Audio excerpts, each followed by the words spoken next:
One thing you could say about Donald Trump, though, he has a vivid imagination. He has created a dangerous organization to get the old people excited and fired up, a supervillain called Antifa. And the reason we know Antifa is organized against the government is because their matching signs indicate they are somehow in league with Kinkos. You're seeing people out there with thousands of signs that all match, pre-bought, pre-put together. They're organized and someone is funding it. We're going to get to the funding of Antifa. We're going to get to the root of Antifa, and we are going to find and charge all of those people who are causing this chaos in Portland and all these other cities across our country. Yeah, and if we can't find them, we're going to pretend we did. Antifa is just short for anti-fascist. It's not a club you can join. There are no membership dues, but they have matching signs. Okay, well, I guess we better round up these domestic terrorists, too. They look pretty matching to me. Listen, I'm going to tell you this. Spread it around. There's no chaos in Portland. None. There is no chaos in Chicago.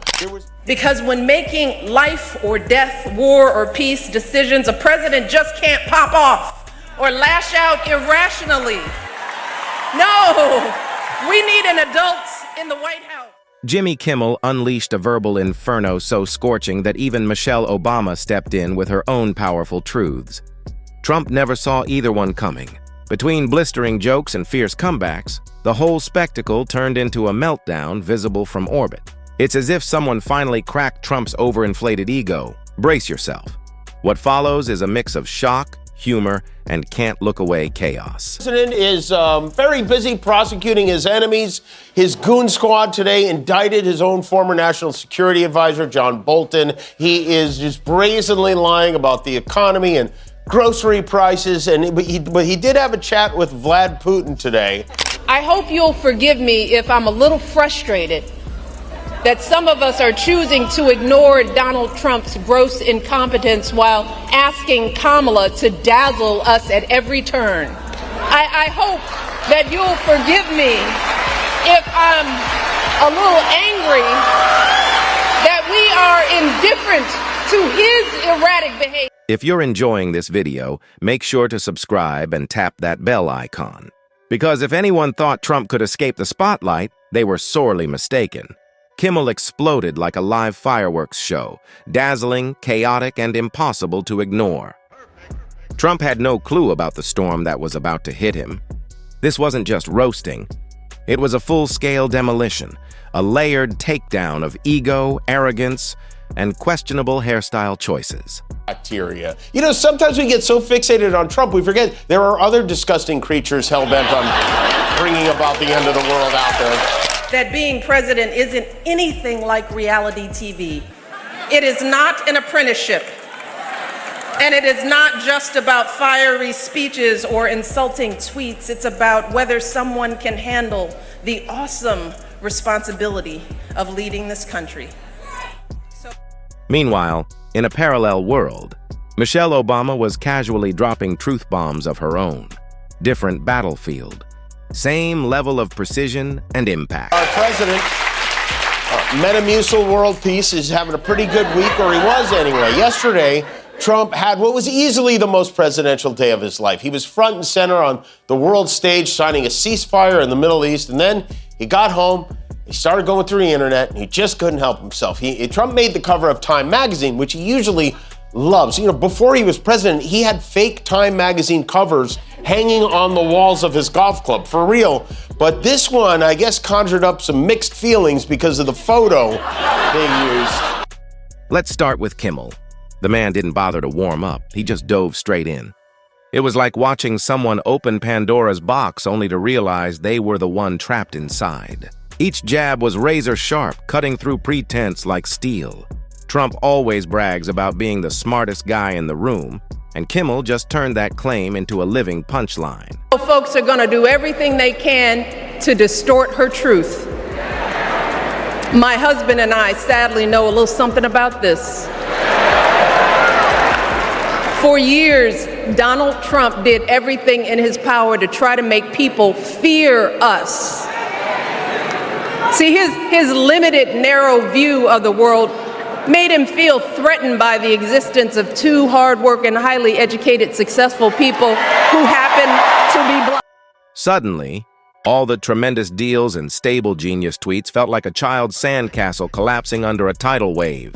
But the real artistry wasn't just in the insults. It was in the rhythm, the precision, the flawless delivery. Every joke landed like it had been engineered by scientists who specialize in public humiliation.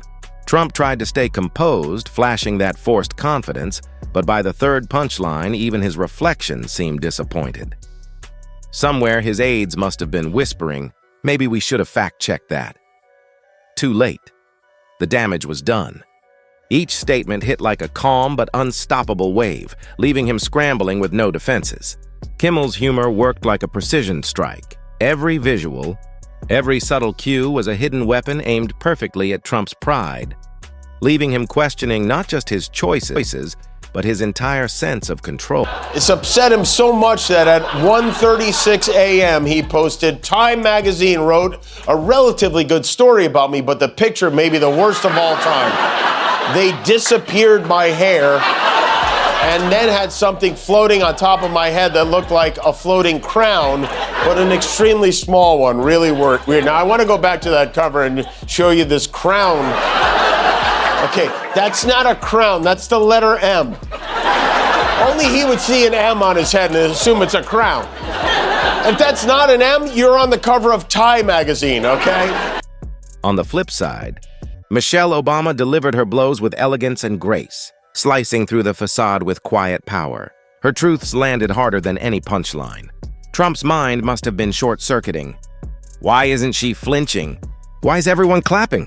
His polished image was cracking on a cosmic scale. Picture trying to defend a 40-foot tower made of paper while someone methodically cuts it down with scissors you didn't know existed. That's exactly what it felt like.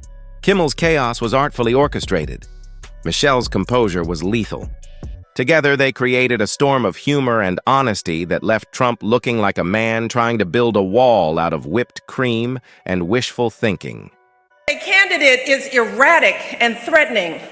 If a candidate traffics in prejudice, fears, and lies on the campaign trail, if a candidate thinks that not paying taxes makes you smart, or that it's good business when people lose their homes, if a candidate regularly and flippantly makes cruel and insulting comments about women, about how we look, how we act, well, sadly, that's who that candidate really is. That is the kind of president they will. And the hits kept coming. Kimmel wasn't just scratching the surface.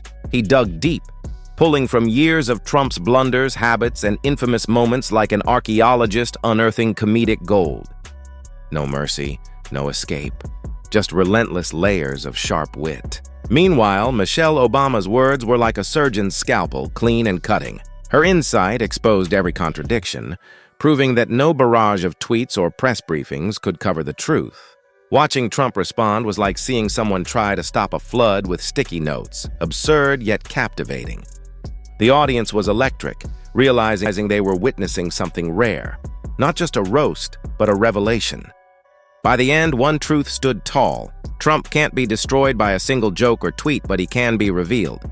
Exposed for what he is in a way that's hilarious, brutal, and deeply satisfying. For wearing that tie down to your knees. Every morning is a game of who am I mad at today? Is it the Cracker Barrel logo? Is it windmills? Is it Bad Bunny? Is it the Nobel Prize? Or is it the turkey vagina slapping around over my chest?